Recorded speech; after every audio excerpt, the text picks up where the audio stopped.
Story 1. The Loss of Our Fathers. Even for those who never met or ever known their fathers, they grieve their absence. Some of us have complicated relationships with our fathers. Some of us even hate our fathers and may even hate them long after they are gone. But even then we grieve what could have been. Story 2. The amount of time we spend at work. Freedom or what we did when we had it. Relationships we fumbled. Story 3. The loss of intimacy and excitement in long-term relationships, especially when your spouse goes through menopause and your desires continue while you remain loyal.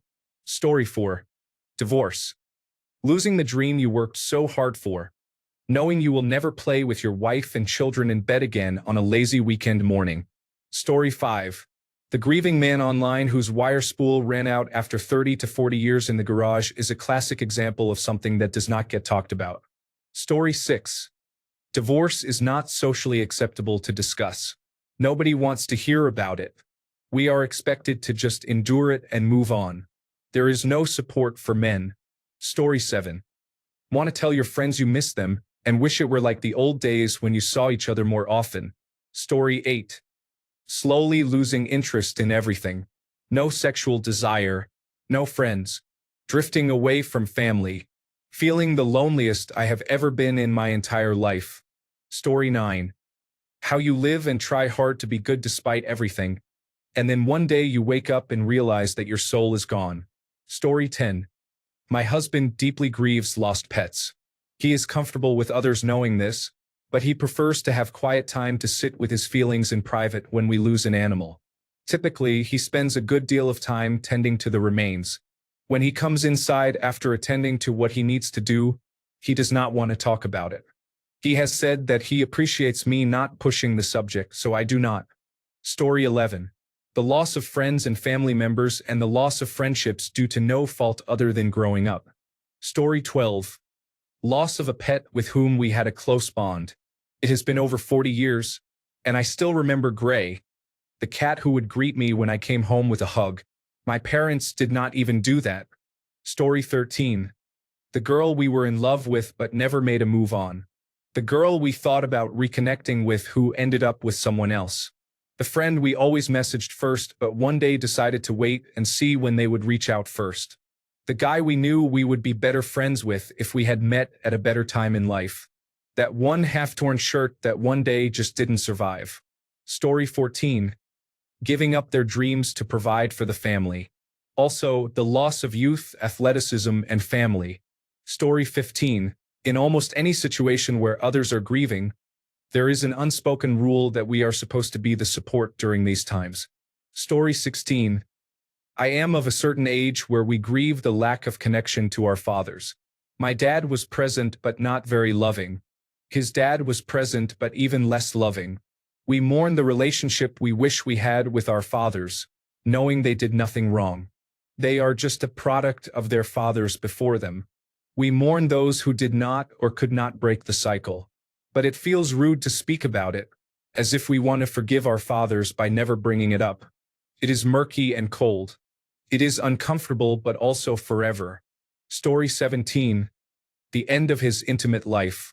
No matter what happened, everyone he talks to says it is his fault, so he learns to remain silent about it.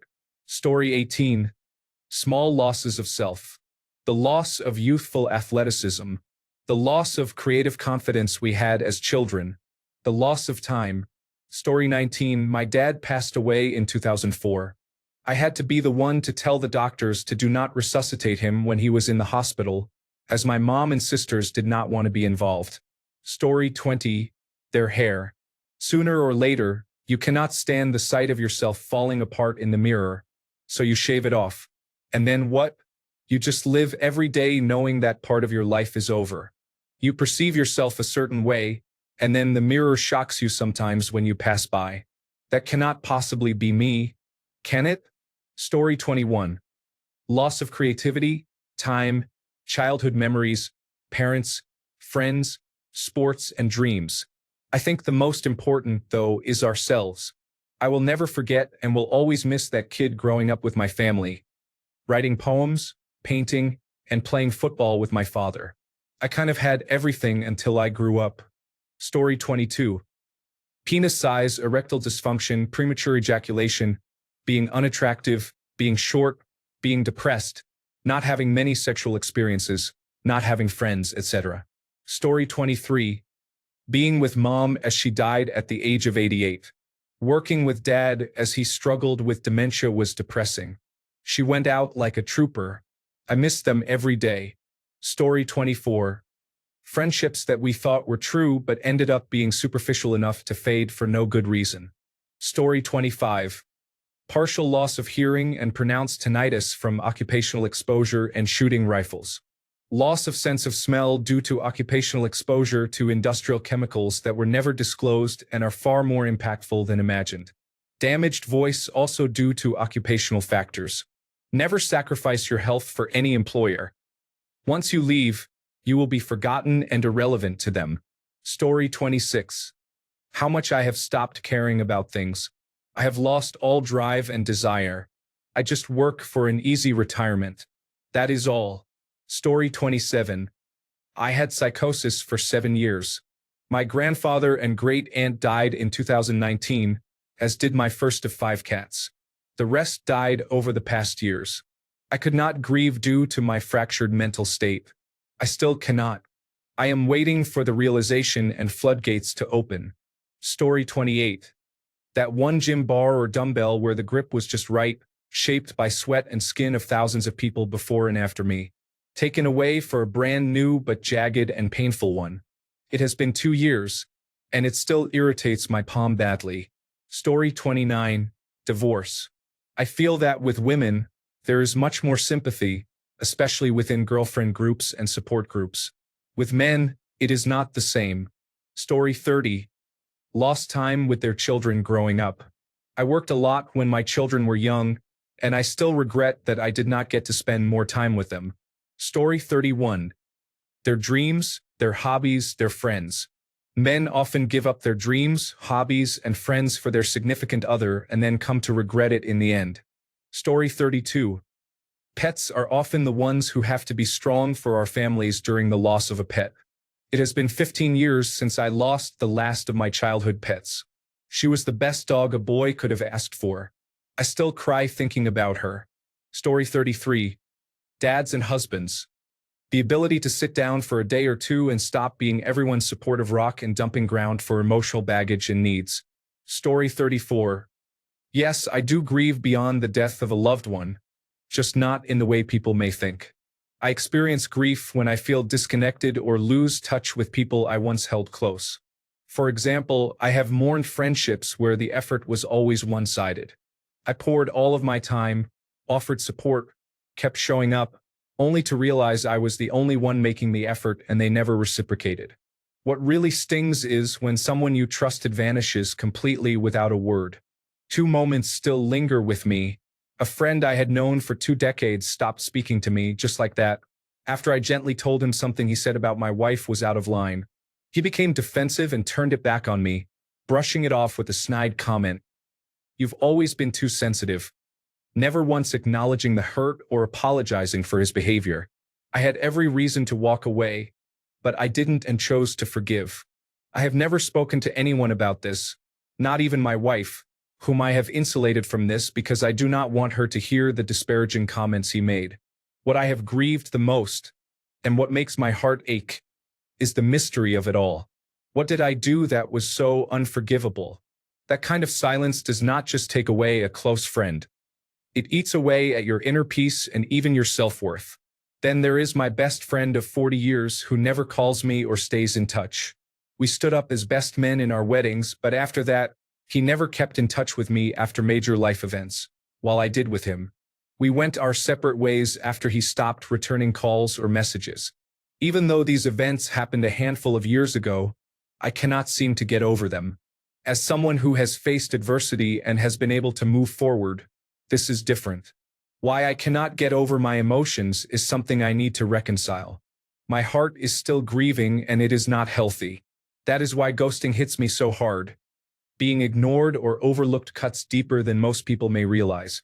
It hurts a lot. No one knows this about me, and I have never shared it until now.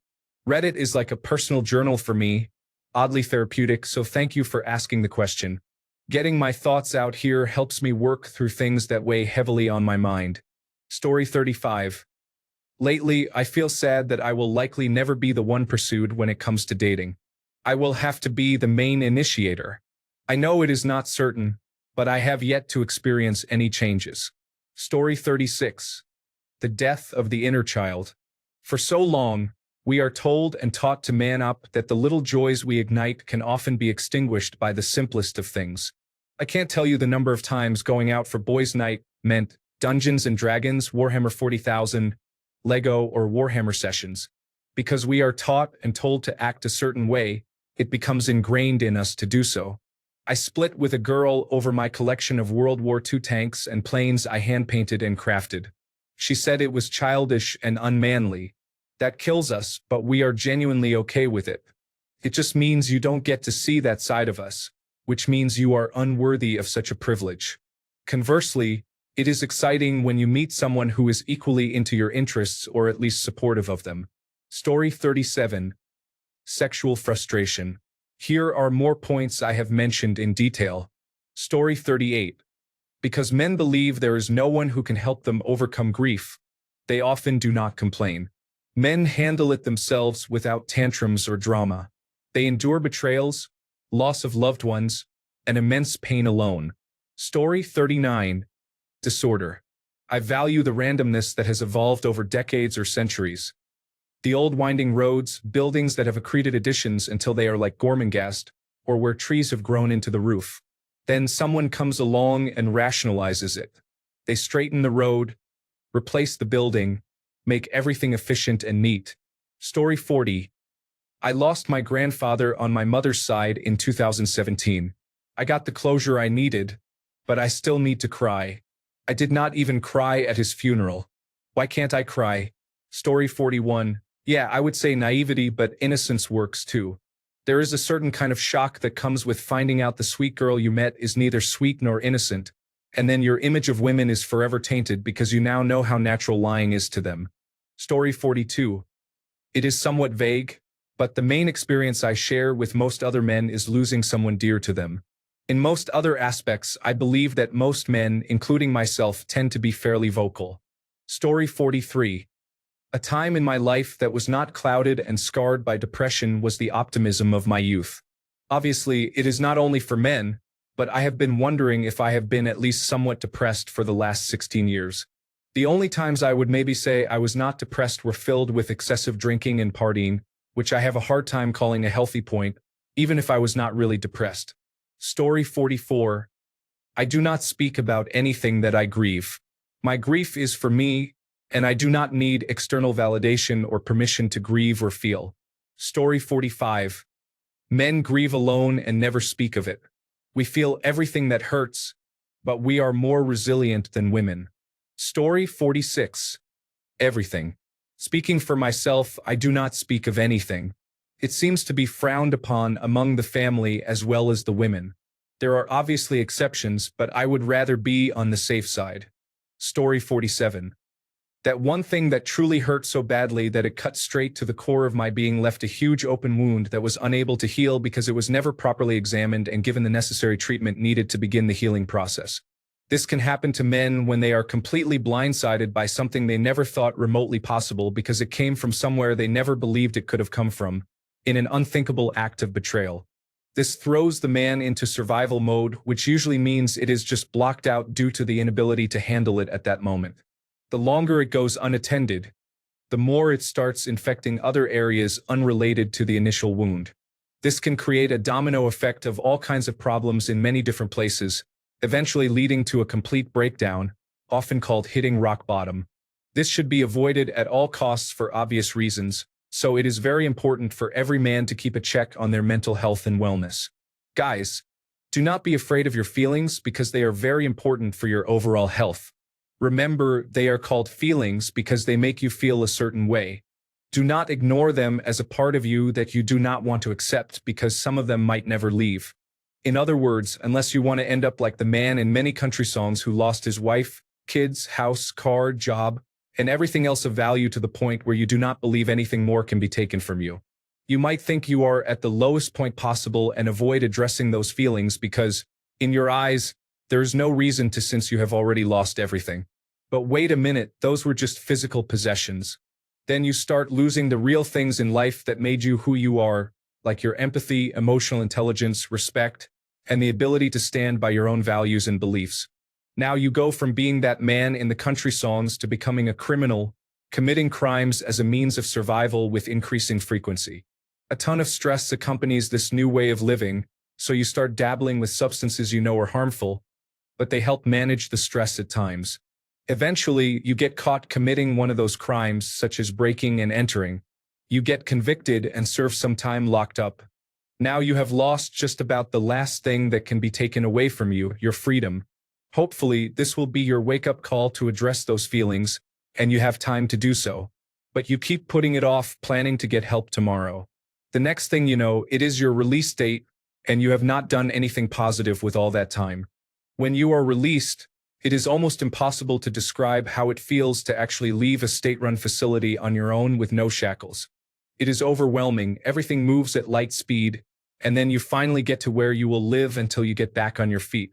You are not completely out of the woods yet, as you must complete 9 months of post-release probation. In your eyes, you have gotten through the worst part and done your time, so you believe a little celebration will not hurt, and you use some party favors. It does not hit you until the next day because you were high, but when it registers, it is like a 5-alarm siren blaring that you cannot shut off. You start to panic because you know you are really in trouble. You have to see your probation officer within 3 days of your release. Your correctional officer warned you that your probation officer will require a drug test at this first meeting. You know you cannot pass it and will have to return to serve the rest of your sentence locked up. Hopefully, this finally wakes you up because the feeling of dread is enough to straighten anyone out. You do not run. You keep your probation officer appointment and tell him honestly what you have done because you want to be honest and are ready to get back on track. He does not give you the drug test but warns you that this is your one and only chance. You leave the office determined. This is the time to get the help you have needed for so long. Now, what do? Do you keep moving forward? Or do you let it slide again? Is there anything else that you have to lose? There are only 2 things left you can lose: your freedom for your entire life or your life itself. Story 48. I do not often speak of anything I grieve. I have felt grief over many things. I have gone through some grief alone. Many griefs I have borne with a partner. Generally, once I work through the grief, I do not tend to speak of it often. Thanks a bunch for sticking around till the end of the video. Remember to subscribe, and until next time, stay awesome and goodbye.